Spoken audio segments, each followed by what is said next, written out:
अस्सलाम वालेकुम व्यूअर्स, औज़ु बिल्लाहि मिनश शैतानिर रजीम, बिस्मिल्लाहिर रहमानिर रहीम। अल्लाहुम्मा सल्लि अला मुहम्मदिन व अला आलि मुहम्मद कमा सल्लैता अला इब्राहीम व अला आलि इब्राहीम इन्नका हमीदुन मजीद। अल्लाहुम्मा बारिक अला मुहम्मदिन व अला आलि मुहम्मद कमा बारकता अला इब्राहीम व अला आलि इब्राहीम इन्नका हमीदुन मजीद। औज़ु बिल्लाहि मिनश शैतानिर रजीम, बिस्मिल्लाहिर रहमानिर रहीम। आज हम बात करेंगे माइथोलॉजी के बारे में। माइथोलॉजी क्या है और माइथोलॉजी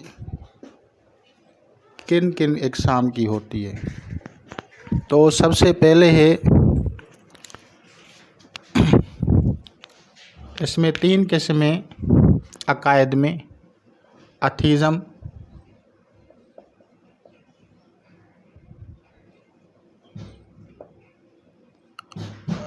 ए का मतलब है नाट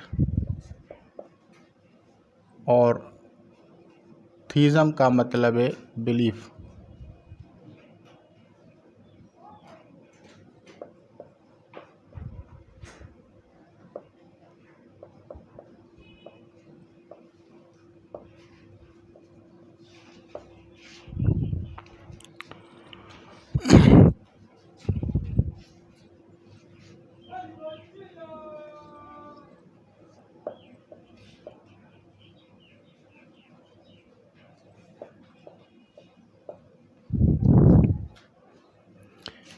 ये किसी को नहीं मानते,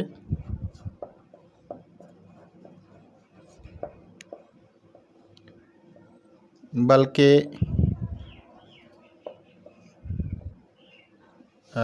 ज़ाहिरी दुनिया को देखकर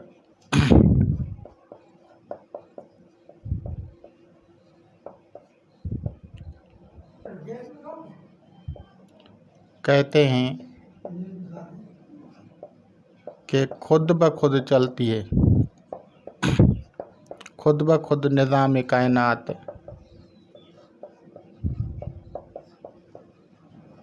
चलता है। दूसरे हैं मोनोथीज़म।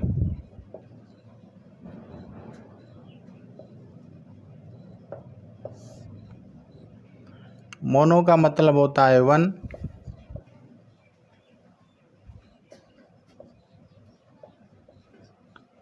और थीज़म का मतलब मैंने पहले ही बताया कि बिलीफ को कहा जाता है। बिलीफ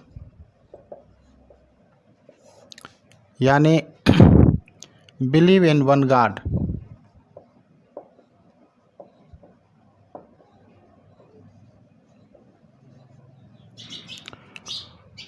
और तीसरा किस्म जो है वो पॉलीथीज़म है। एक खुदा में यकीन करने वाले, एक खुदा में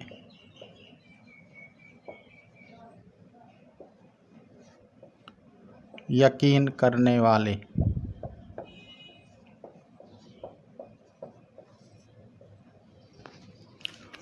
और तीसरा जो किस्म है उसे पॉलीथीज़म कहा जाता है।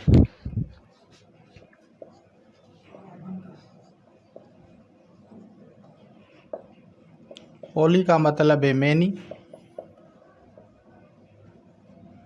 और थीज़म का मतलब है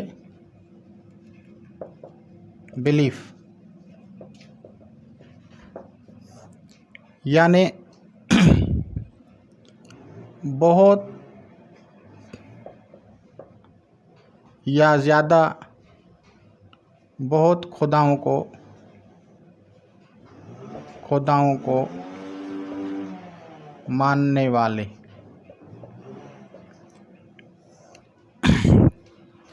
अब ये 3 टर्म्स आपको क्लियर हो गए। अब मैं आप लोगों को सबसे पहले मैं दुनिया के सबसे कदीम तरीन मज़हब रिलीजन के बारे में बताऊंगा और उनमें बाद में जो तब्दीलियां हुई वो आप खुद ब खुद समझ जाएंगे। तो उनमें सबसे हिंदुज़म दुनिया का कदीम तरीन जो है मज़हब है वो है हिंदुज़म।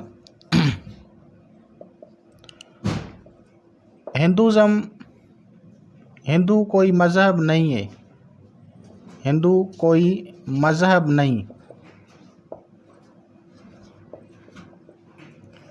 बल्कि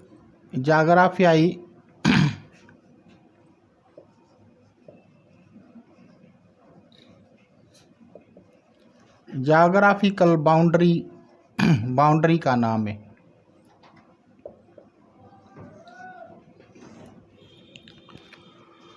उसमें जो बसने वाले लोग हैं उनके अकायद क्या हैं। उनमें सबसे पहले वो कहते हैं महादेव, ब्रह्मा, विष्णु, ये उनके नाम हैं। ये 3 लोगों को खुदा मानते हैं, यानी 3 शख्सियतों को वो खुदा मानते हैं। महादेव को सबसे ऊपर कहते हैं, महादेव, ब्रह्मा, विष्णु।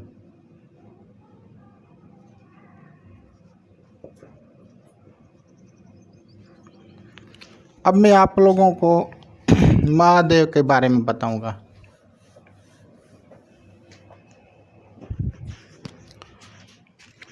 ये उसका दरअसल नाम नहीं है, टाइटल है। महादेव उसका नाम नहीं है, टाइटल है। महा संस्कृति या हिंदी ज़बान में कहा जाता है बड़े को, बिग, और देव ये कहते हैं ऑनरेबल।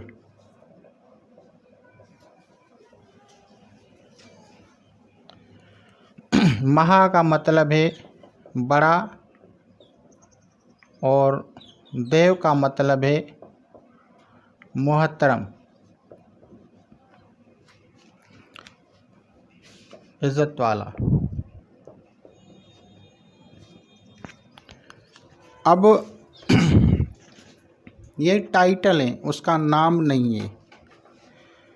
जब भी कभी आप हिंदुज़म लिटरेचर को पढ़ेंगे नेट से उठा के या किसी हिंदू से पूछेंगे तो वो आपको बताएंगे कि वो नाम मशहूर उसका ये है। अब उसके दूसरे जो मशहूर नाम है वो मैं आप लोगों को बता देता हूँ।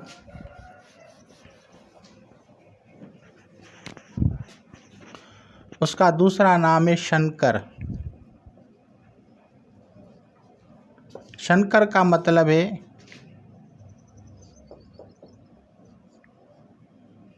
मेडिटेट करने वाला, मेडिटेटर, याद करने वाला, जिक्र करने वाला, मुराकबा करने वाला, ये है। तो ये उनके नाम है इसका मशहूर। हमेशा उनकी जो तस्वीर नज़र आएगी, जो बनाई हुई उसकी स्टेचू और उसका जो तस्वीर पिक्चर होती है वो आपको हमेशा मुराकबा या ध्यान के सूरत में नज़र आएगी। ये उसकी खुसूसियत को ज़ाहिर करती है।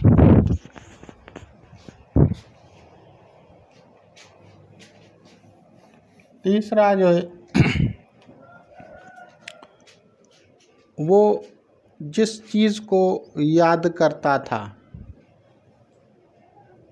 और उसका नाम जो था वो शिव रखा गया था। शिव का मतलब है प्योर, पाक।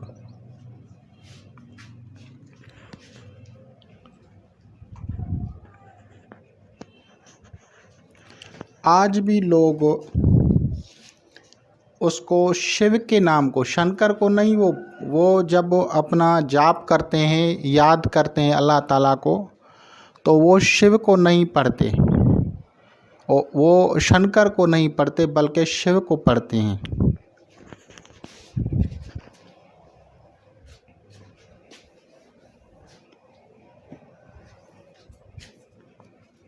तो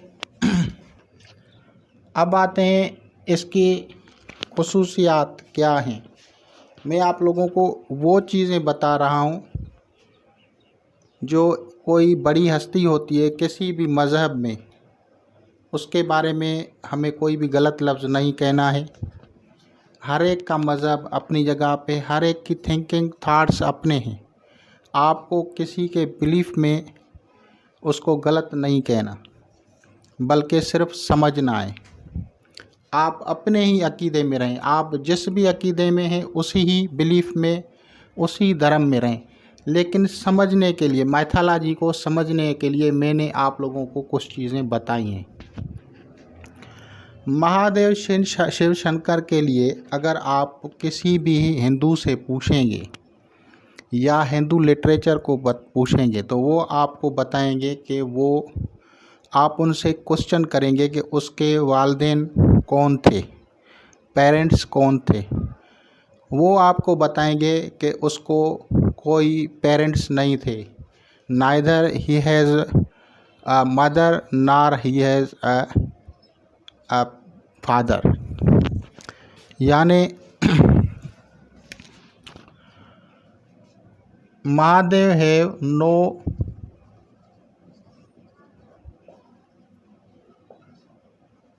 नो पेरेंट्स।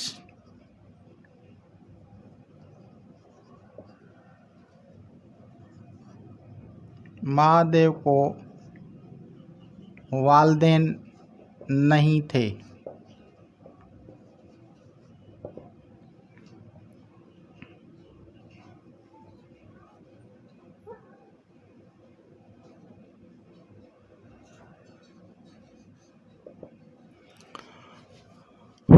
दूसरी बात, महादेव की जो बीवी है, जो उसकी वाइफ है, उसका नाम पार्वती, कहीं पे पार्वती इस तरह से लिखा हुआ है, Parvati and Parvati, his wife.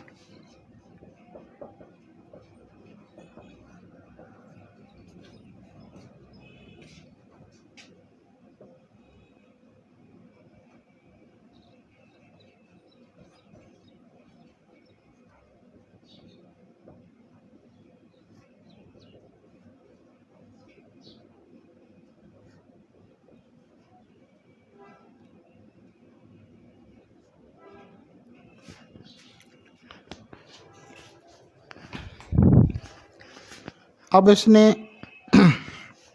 ये दो चीज़ें क्लियर हैं। अब उनका अपना धर्म में उनके ऐसी हस्ती जिसका तज़किरा कदीम कुतुब में मिलता है, और कदीम कुतुब से जब रिसर्च करके नए दौर के जो लोग थे उन्होंने जब किताबें बनाई तो उन्होंने तज़किरा किया। इसका तज़किरा मिलता है काल्की अवतार किताब में। काल्की अवतार किताब एक पंडित था हिंदुस्तान का, 90 के डिकेड में उन्होंने एक किताब लिखी, और उस किताब में उसने हवाला जात दिए जिसमें हजूर अकरम सल्लल्लाहु ताला अलैहि वसल्लम की शान के बारे में उनके कुतुब से हवालात थे। लेकिन साथ ही इसके अलावा महादेव के जो डायलॉग्स थे उनको भी उन्होंने कोट किया है। महादेव अपनी बीवी पार्वती से बोलता है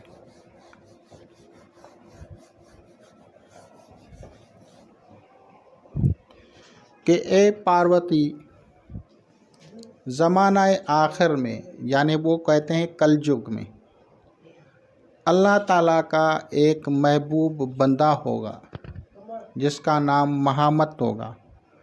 उसको एक अल्लाह ताला बेटी देगा जो अल्लाह की प्यारी, अल्लाह के मुकर्रब बंदी हो।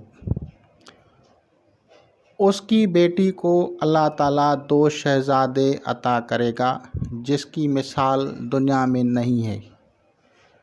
उसी की कौम उन 2 शहज़ादों को शहीद करेगी और जो उसको शहीद करेंगे वो मलिश हो जाएंगे। मलिश यानी बुरे हो जाएंगे। तो ये इसके कोटेशंस हैं। अब मैं दूसरी आप लोगों को नॉलेज बता रहा हूँ कि इसकी दूसरी नॉलेज क्या है। अगर आप इसका देखेंगे तो इसका जो प्रोफेशन था वो था, यानी जो कसब माश जिसे कहा जाता है, वो ज़राअत था, एग्रीकल्चर था, काम करता था एग्रीकल्चर।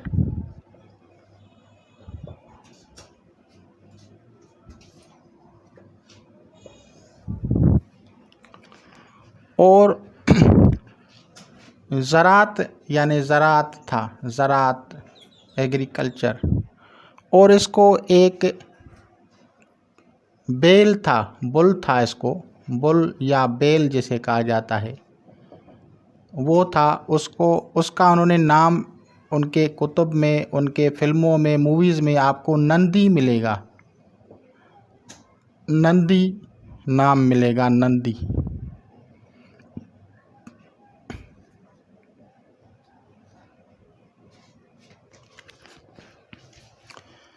उनके कुतुब में आपको उसका नाम, बेल का नाम नंदी मिलेगा। बाद में जब ये मूवीज़ बनाते हैं तो आदमी को वो सींग लगा के दिखाते हैं और उसको नंदी बोलते हैं। लोग समझते हैं वो नंदी आदमी है। आदमी नहीं, बल्कि महादेव को काम करने के लिए जो चीज़ थी कि वो ज़राअत करे, एग्रीकल्चर करे, और साथ में जो था ये बैल था उसके काम के लिए, हल चलाने के लिए, सवारी के लिए। और उसकी जो तालीमात थी वो बाद की बात है, मैं आप लोगों को बताता हूँ। लेकिन सबसे पहले उन्होंने जो हुक्म दिया अपने कौम को कि आप गोश्त नहीं खाएंगे, यानी गोश्त वाली चीज़ें नहीं खाएंगे, सिर्फ़ अनाज खाएंगे, ग्रेन्स खाएंगे, फल फ्रूट खाएंगे, हर्ब्स खाएंगे, लेकिन अनाज नहीं खाएंगे। आज तक के जो लोग इसको मानते हैं वो लोग, उनके मंदिर जो होते हैं, जो उनके टेम्पल्स होते हैं, वहाँ पे गोश्त नहीं पकता, बल्कि सब्ज़ियाँ या चावल, रोटी, इस तरह की, यानी हर्बल चीज़ें होती हैं। 2 चीज़ें की ग़िज़ाएँ, हर्बीवोरियस, कार्निवोरियस, जिस तरह से लोग होते हैं, तो इसी तरह ये हर्बीवोरियस हैं। इनके जो मानने वाले हैं वो हर्बीवोरियस हैं। जब भी आप देखेंगे तो फिर उन्होंने एक पत्थर था और उसको वो शिवलिंग बोलते हैं, उन्होंने उसको कॉपी की और उनके मंदिरों में उसको रखा है।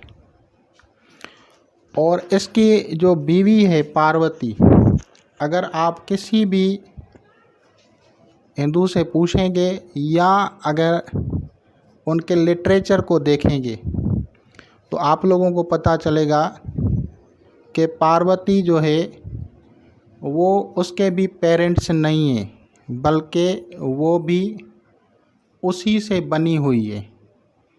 पार्वती जो है महादेव से ही बनी हुई है और उसी में से बनने की वजह से उसको आदि शक्ति बोलते हैं। आदि शक्ति।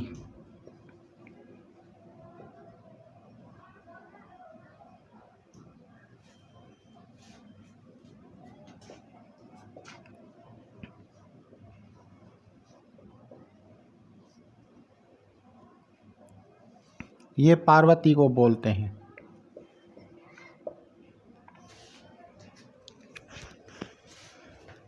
अब मैं कुछ वो एलिगेशंस जो उनके कुतुब में मिल मिला के उनके बारे में बताए गए हैं, उन एलिगेशंस को रद्द करते हुए आप लोगों को वो एलिगेशंस भी बताऊंगा, रद्द भी करूंगा उनको।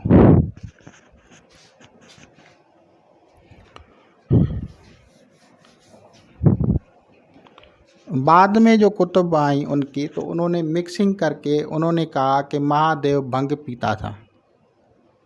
अब आप ये सोचें कि एक हाईएस्ट पर्सनालिटी हो, वो नशा कैसे इस्तेमाल करेगा, और वो भी वो पर्सनालिटी जो कि जिनके धर्म में ये भी लिखा हुआ है कि माद मछली मांस मदर, यानी वो नशेदार चीज़ें और गोश्त मछली अंडा ये नहीं खानी है।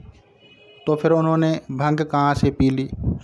तो ये पहला जो एलिगेशन है इसको मैंने वहाँ ही रद्द कर दिया, क्योंकि बड़े लोगों के लिए जो गलत चीज़ें बाद में कुतुब में ऐड की जाती हैं, चाहे वो हमारे इस्लामिक हों, चाहे वो जुडिज़म से ताल्लुक़ रखते हों, चाहे क्रिश्चियनिटी से ताल्लुक़ रखते हों, चाहे बुद्धिज़्म से ताल्लुक़ रखते हों, आप अपने अकल से सोच लें कि हाईएस्ट क्वालिटी पर्सनालिटी जो हैं उनमें ये चीज़ें नहीं होती, बल्कि बाद में लोग उनको मिक्स कर देते हैं। अब दूसरी एलिगेशन वो लगाते हैं कि महादेव ने अपने बेटे को मारा और उसका नाम है, उसको वो कहते हैं अपने ज़बान में गणेश और गणपति। मैं इन लफ्ज़ों की तफसील भी बताऊंगा और उसके मानी भी बताऊंगा।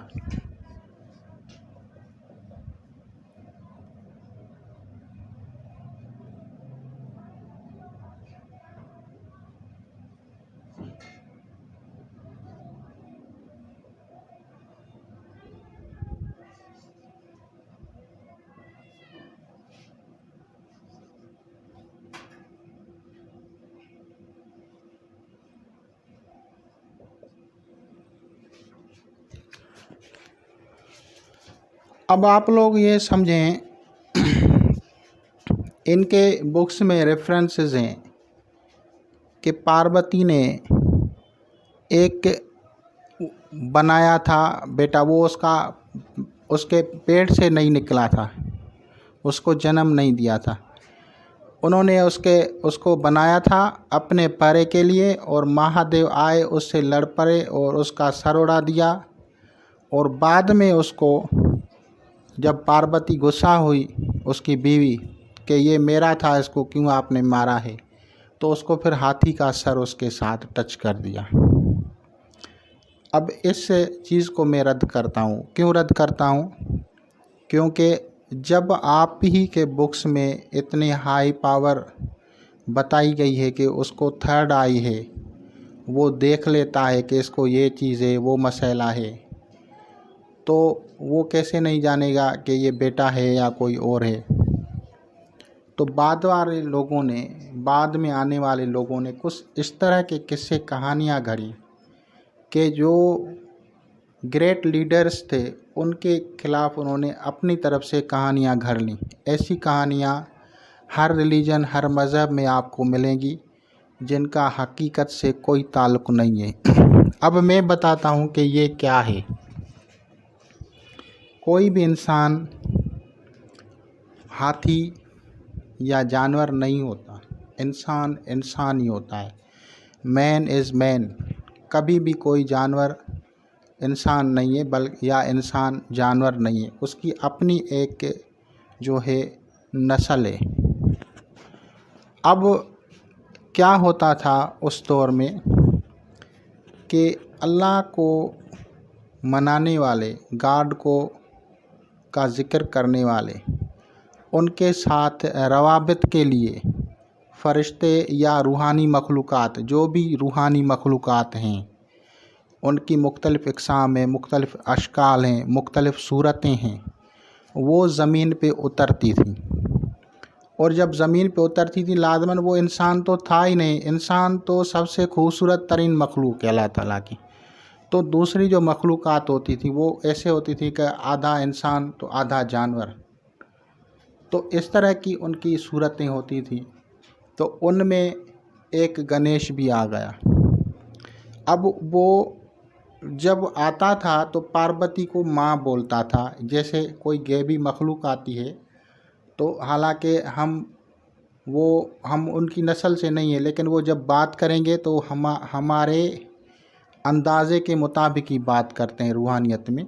तो हमें बाबा या अम्मा या बेटी इस तरह से ही मुखातिब होंगे ना, तो वो उसको माँ के मुखातिब होता था और इसलिए उसको उसने बेटा बोला। अब लोगों ने उसको एक्चुअल बेटा बना दिया और फिर उसकी जंग भी करा दी गैबी मखलूक की। इस तरह से आगे चलते चलते अब इस अल्फाज पे आप गौर करेंगे, आप लोगों को सब समझ में आ जाएगा कि ये अल्फाज क्या हैं। सबसे पहला लफ्ज़ गणेश। ये लफ्ज़ गणेश जो है एक्चुअल लफ्ज़ गुण लफ्ज़ है। गुण ये गुण का मतलब है गुड एडजेक्टिव।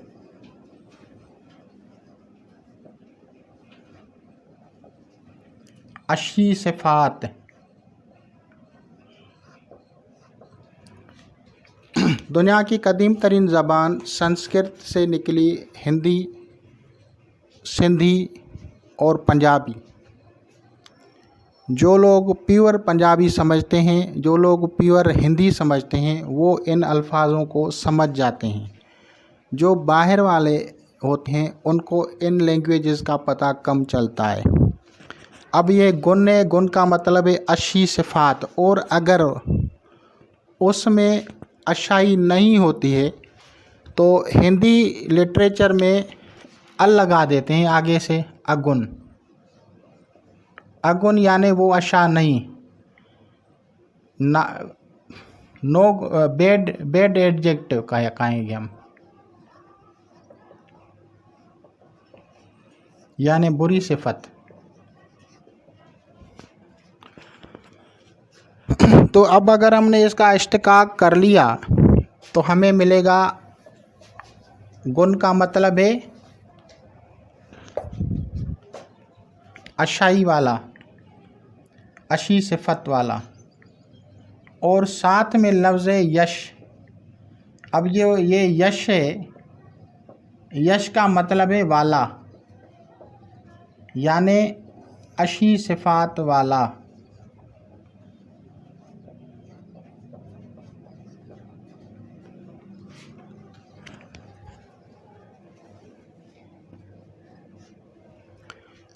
और इसी में से नीचे जो है वो है गुणपति। ये इसको गणपति लोगों ने बना लिया, लेकिन ये है गुणपति। गुण का मतलब ये अच्छी सिफात वाला, गुण अच्छी सिफात, और पति का मतलब है मालिक, अच्छी सिफात का मालिक।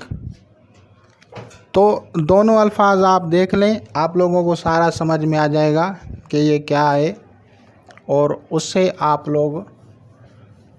लोगों को समझने में आसानी होगी। उस दौर में जब गणेश, जिसे गुणेश कहा जाता है, ये गुण लफ्ज़ आगे चल के गुनगुनाना यानी तारीफ़ करना, और फिर उसी में से लफ्ज़ निकला गाना, यानी अच्छाई को का लफ्ज़ों को पढ़ना, तो उससे गाना ही निकला है। ये स्पिरिचुअल जो है हस्ती थी। अब जैसी वो हस्ती थी तो हिंदुज़म में ये है कि हर चीज़ को वो तस्वीर बना लेते हैं। आप लोग जो चीज़ें पहले थीं और आज हमारे मिसाल के तौर पे इस्लाम है, तो इस्लाम से इख्तिलाफ़ रहेगा। कुछ चीज़ें उस दौर की आज के दौर में एडजस्ट नहीं हो सकती, क्योंकि उनके लाज रूल्स अलग थे, आज के लाज रूल्स अलग थे।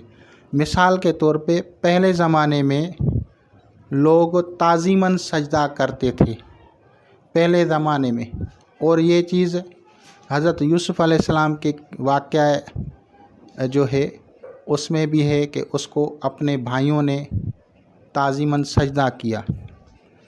तो जो पैगंबर मिसाल के तौर पे होता है तो उनका अपना एक रूल्स रेगुलेशंस होते हैं, उनसे आप देख के नफ़रत नहीं करें, बल्कि आप समझ लें कि ये हमारे में जायज़ नहीं है, उनमें है। तो इसी तरह बाद में इन्होंने उनकी तस्वीर भी बनाई, उनके पोर्ट्रेट्स भी बनाए, उनके जो है मूर्तियाँ भी बनाई, और फिर अपने अपने जो उनके मंदिर होते हैं उन्होंने उसको वहाँ पे रखा, और वो उनके मानने वाले हैं। तो जो जिसको मानता है उसी की वहाँ पे तस्वीर या निशानी या कोई ना कोई चीज़ रखता है। तो इंशाअल्लाह ताला अज़ीज़ आप लोग इससे इस्तिफ़ादा करेंगे। खुदा हाफिज़। माइथोलॉजी के ऊपर दीगर जो हैं बातें हम करेंगे। खुदा हाफिज़।